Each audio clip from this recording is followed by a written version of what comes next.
విలువ పెట్టి కొనబడిన వారు. మనం ఎలాంటి వారట? డబ్బెట్టి కొనుక్కున్నాడు దేవుడు. నీ డబ్బు తెలుసా? ఆయన శివులో కార్చిన రక్తం అనే డబ్బుతో కొన్నాడు. మనం ఆయన రక్తంతో మనల్ని కొనుక్కుని ఈరోజు మనల్ని సజీవంగా నిలబెట్టాడు.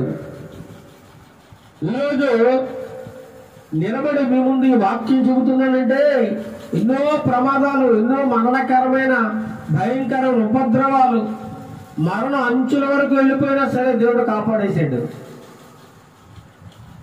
మరణానికి దేవుడు అప్పగించలేదు. ఇంకా దేవుడు మన ద్వారా ఎన్నో కార్యక్రమాలు చేయాలి. ఈ సువార్త ప్రకటింపబడాలి. దేవుని మాటలు అనేక మందికి తెలియజేయాలని దేవుడు ఒక మహా గొప్ప ఉద్దేశము కలిగి సాతానుడు ఎన్ని విధాలుగా మనల్ని చిత్రాంశాలు పెట్టిన ఒక్కొక్కసారి శరీరాన్ని నలగొట్టేస్తా ఉంటాడట. యోబు గారి శరీరాన్ని నలగొట్టినట్టు, యోబు గారి కుటుంబాన్ని సర్వనాశనం చేసినట్లు సాతానుడు కొన్నిసార్లు మనల్ని ఏం చేస్తాడంటే భయంకరమైన రోగాలు పెడతా ఉంటాడు. భయంకరమైన తట్టుకోలేని శ్రమలు పెడతా ఉంటాడు. తట్టుకోలేని ఇబ్బందులు పెడతా ఉంటాడు. ఎలాగైనా దేవుని వదిలేయాలని, దేవునికి దూరం అయిపోవాలని వాడు ఎన్ని రకాలైన కుట్రలు చేస్తూ ఉంటాడు.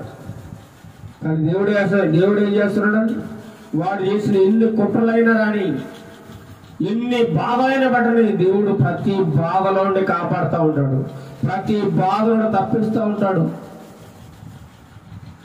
మనం అనుకుంటాం ఈరోజు చాలా కష్టంగా ఉంది, చాలా బాధగా ఉంది, ఈరోజు నేను వాక్యం చెప్పలేమనేమో అనుకున్నాను.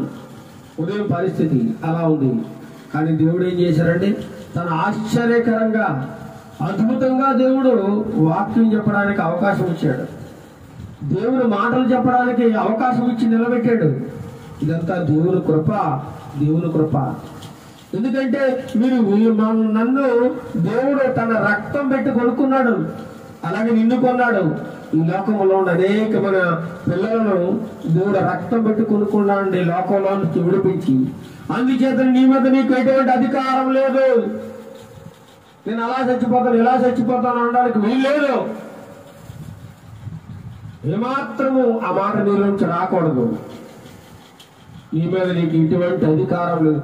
సమస్త అధికారము మనిషి మీద ఒక్క దేవునికి మాత్రమే ఉందండి.